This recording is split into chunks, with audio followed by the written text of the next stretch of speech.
addirittura! A Canniere, San Calogero si fa un po' di strade come si deve. Bravo, bravo!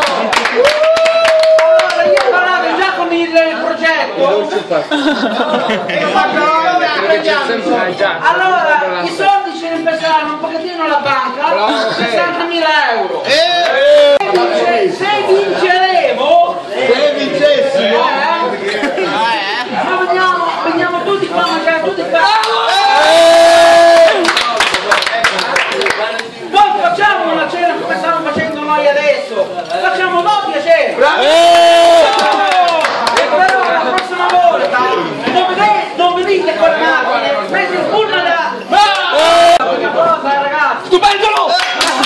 E comunque a Canniere anche facciamo pure le persone per anziani perché non ci sono.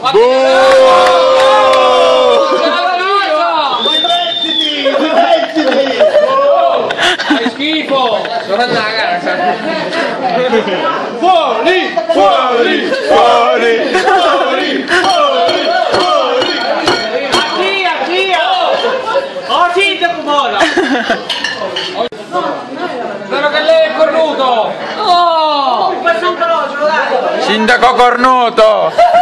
Comunque San Calogero, la verità! Sindaco cornuto! Questa è nuova!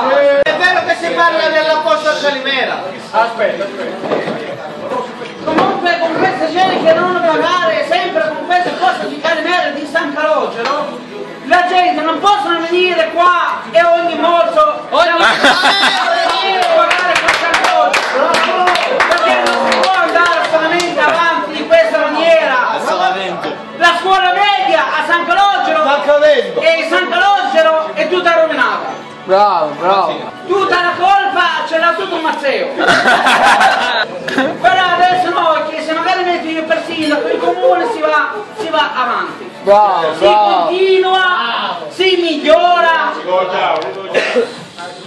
Sto studando. Noi da Mazzeo lo togliamo di San Calogero mi sembra con Nicola Ambrosio. Bravo! Bravissimo! Si faranno alla fine. Si faranno!